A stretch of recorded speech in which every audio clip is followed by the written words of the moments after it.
Está no ar mais um Canal Fã. No programa de hoje, você acompanhará uma entrevista com a diretora da Faculdade de Comunicação Social da PUC, professora Magda Cunha. Além disso, ainda teremos o clássico Cyber Mix, com as dicas para o final de semana. Professora, como você avalia esse ano para a FAMECOS? Bom, eu acho que a gente pode avaliar como um ano positivo, né? Eu acho que cada vez mais na área da comunicação as coisas estão se modificando, nós passamos por muitas mudanças, mas eu acho que essas mudanças, no caso que nos provocam, muitas vezes nos fazem pensar de maneira diferente, né?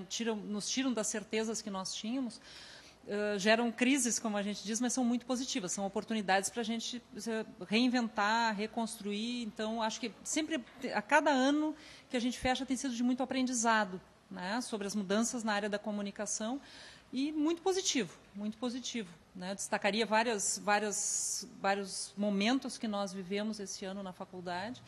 E, assim, rapidamente, eu pensaria, acho que nós tivemos o SET universitário, foi muito importante para nós esse ano, estaria entre os exemplos, assim, para dizer que foi um ano muito positivo, assim como a nossa participação no Festival Mundial de Publicidade em Gramado, que também foi um evento muito importante. Quanto ao SET universitário, esse ano ele voltou a ser internacional, né? Então, para o ano que vem também, ele vai continuar sendo? A ideia, esse ano houve um investimento maior nas oficinas, né, que há alguns anos a gente estava deixando de lado, até a gente avaliava assim, era um desinteresse dos alunos, os alunos estavam interessados, não estavam, se falava, fazia as oficinas, mas esse ano a gente conseguiu fazer um investimento melhor em oficinas, nos convidados para as oficinas, as palestras também, e nós tivemos uma participação expressiva no festival, né, de alunos do Brasil inteiro. E, claro, a gente está fazendo uma reaproximação com o Mercosul. Então, a ideia, claro, é ampliar o SET sempre foi um evento internacional, e a ideia é ampliar essa presença internacional do SET, recebendo alunos de fora, né? E como vocês fizeram as escolhas das oficinas e das palestras? Nós fomos localizando profissionais no mercado, áreas no mercado que houvesse interesse.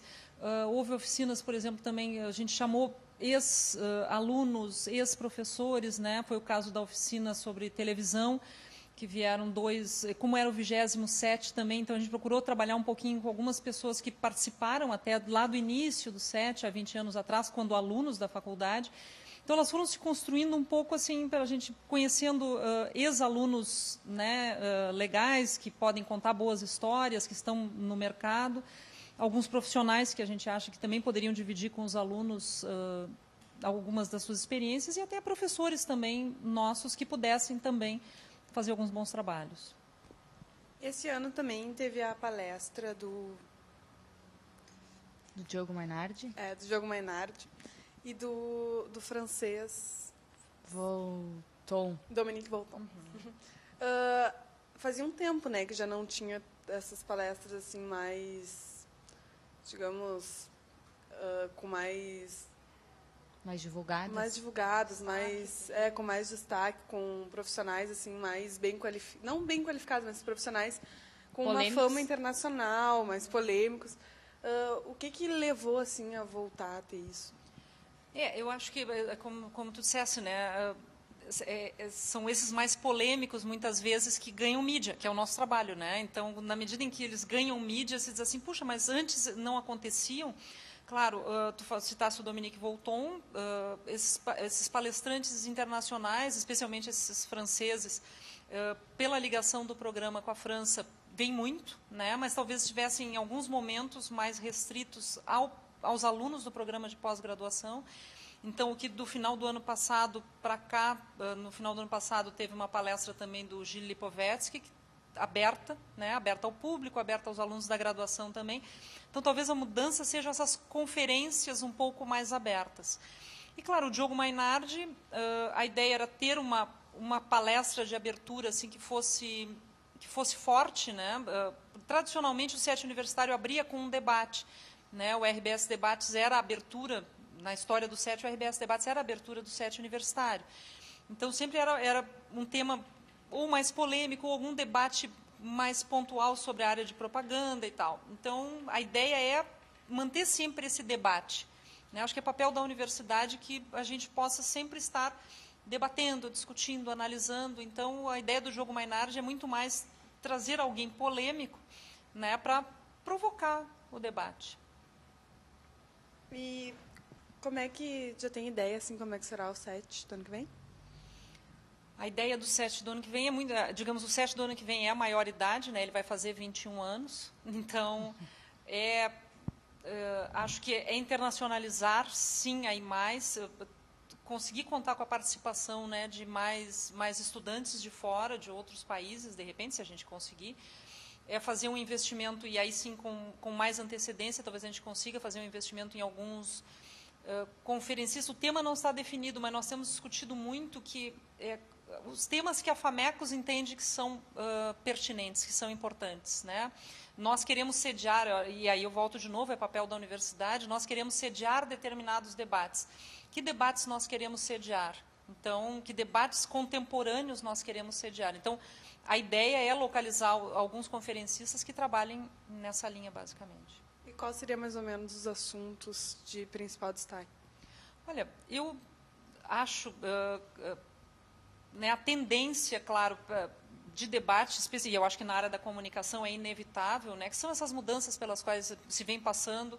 Acho que agora, né, no final de semana, se começa, de maneira discutível, mas não entraria no mérito, a questão da TV digital. Então, acho que cada vez mais tem que se discutir o que a comunicação está fazendo dentro dessas mudanças, né?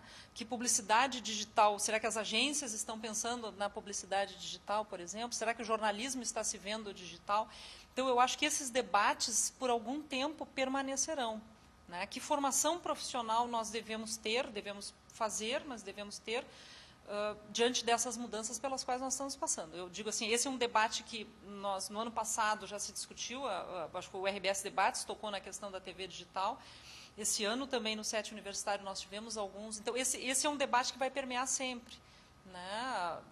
O seminário da revista Imprensa trouxe o pessoal da BBC também, que tem um projeto também nessa linha. Eu acho que é muito importante que a universidade exerça o seu papel de pensar assim, o que está se fazendo nesse processo de mudança, que profissional nós estamos formando.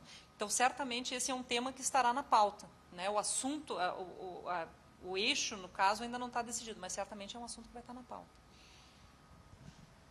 E assim, esse ano surgiu a proposta dos representantes de turma. Por que isso agora e quais as propostas que vocês querem fazer? Também, eu acho que está um pouquinho alinhado com o que eu estava dizendo antes, ainda que se diga muito assim, a gente vai ter representantes de turma, então a gente vai sentar a cada 15 dias em conjunto, fazer uma reunião e ouvir as reclamações dos alunos. Claro que também pode ser isso, né? Isso vem em consequência. A ideia é que nós tenhamos cada vez mais canais de comunicação com os diferentes públicos. Então, isso foi discutido no planejamento estratégico da faculdade, né, que está alinhado com o planejamento estratégico da universidade, mas onde esses canais de comunicação com o mercado, com as entidades de classe e com os alunos, e que nós, a partir da conversa com os alunos, com esses representantes, a gente consiga, claro, ouvir, ter canais bem mais diretos, porque muitas vezes, aí tem uma dimensão que é administrativa, então muitas vezes eu tenho um problema dentro de sala de aula e eu só fico sabendo desse problema quando ele realmente se transformou numa crise muito grande, né? Pode ser um problema com tecnologia, um problema com o professor, um problema com o projeto pedagógico, N problemas com a infraestrutura em geral, mas muitas vezes quando esse problema chega, né, então ele já se transformou num problemão. A solução para um problema que está muito grande é muito mais difícil. Então, essa é uma dimensão administrativa que nos interessa, sim, ter um canal mais direto de comunicação com os alunos. E, paralelamente, acho que a gente tem que discutir, na linha do que eu estava falando antes, acho que nós temos que discutir essas mudanças todas, né, para onde está indo a nossa formação. Então, a conversa permanente com os alunos é também uma maneira de medir como é que está sendo essa sala de aula. Hoje, um aluno começa um curso de comunicação, ele vai ficar 4 anos dentro da faculdade.